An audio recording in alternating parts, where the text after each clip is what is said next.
Hey, Sean here, Fat Moose Comics. Man, I was watching My Comic Shop Country earlier, that Anthony Desiato's award-winning documentary that I'm in, probably more than I should be, and I saw myself, and this was filmed in 2018, 2019, and man, I was much cuter back then. When there's a president and they show like, here's what he looked like when he started his term, here's what he looked like 4 years later, and you can see the age that the pressure of the job puts on you. I feel like that. I look at that documentary and I'm like, holy crap, I was so much cuter. Anyway, sorry, totally tangential. I wanted to tell you a story. And in the interest of creating content, I figured I would have a little story time. This is Justin DeVoe, a good friend of mine, customer here, Judge Gonzo, the real life Lobo. This is his favorite story, and he was in yesterday, and it just reminded me how much he loves this, and I figured I'd put it out there.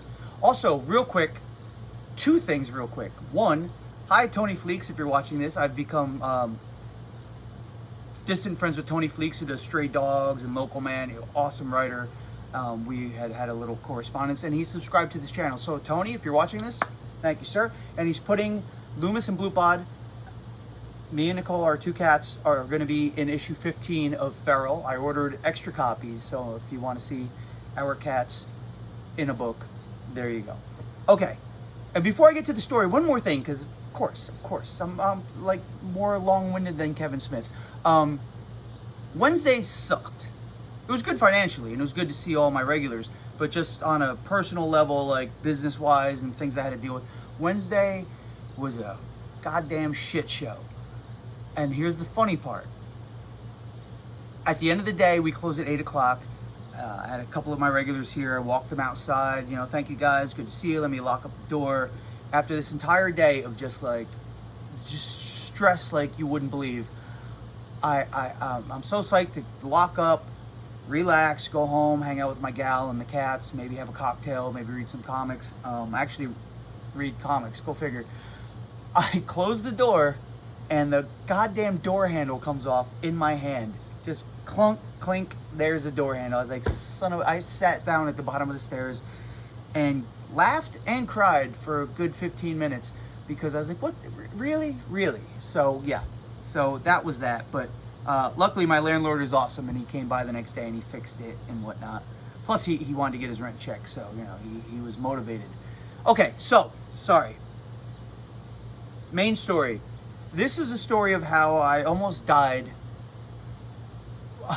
by trying to wear a Batman mask. Okay, let me take you back many, many years ago. This was maybe 2018, I think. I was working at the pizzeria, Anthony Franco's. I miss those guys. I worked there for 26 years.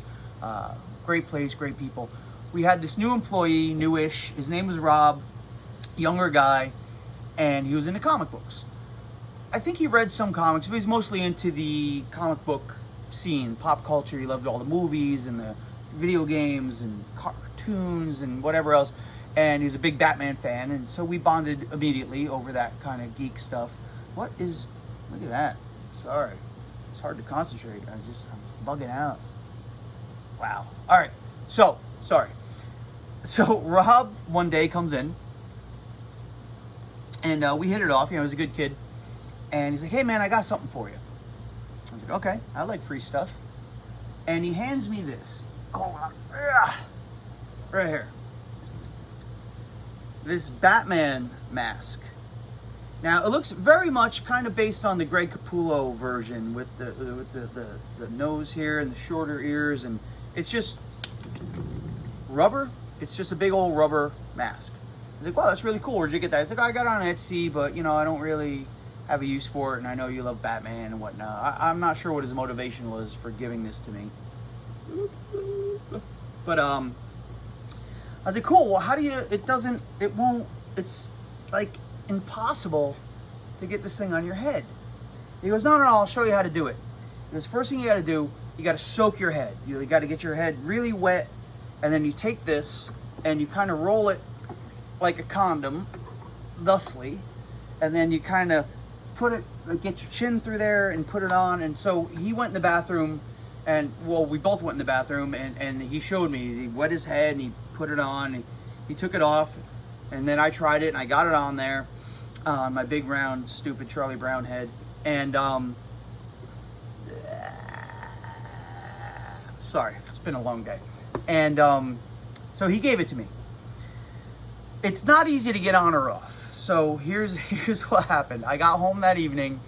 I used to work only till 4 p.m. and Nicole wouldn't get home till like 7. So I got home, full disclosure, a couple of cocktails, just to relax. And I was like, ooh, I'm gonna put on the mask. So when Nicole gets home, she can, you know, I could pop out and be like, oh, I'm Batman, you know. So wet my head, the whole thing. I go to put on the mask. I'm not gonna attempt it now because I don't want to die on camera. I mean, who would upload this if I did? But I roll the thing up, I do the whole thing, and I get it, and it gets stuck. Halfway on my head, it gets stuck, and my mouth is kind of here. I can't breathe. And there are two options, get it off or pull it all the way down. Neither was working. I was basically being asphyxiated by a Batman mask. And I started seeing the little black spots, the Kirby dots in front of my eyes.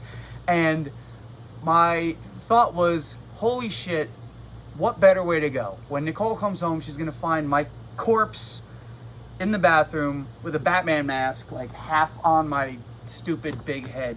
And I actually, and this is how dumb I am, instead of trying to pull it off, I pulled it all the way down. And I, like, literally at the last second before I blacked out, bam, I got it on my head.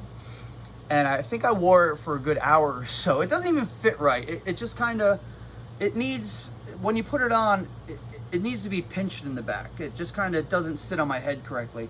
But yeah, I could have taken it all the way off. Instead, being me, I pulled it all the way down like an asshole.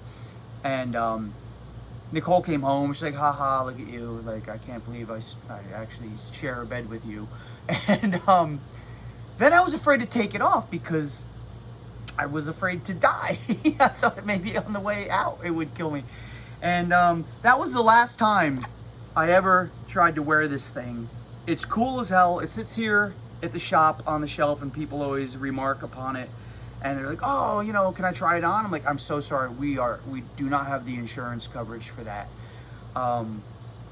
Yeah, so that's my story. Justin Deveau, for whatever reason, that story really titillates him.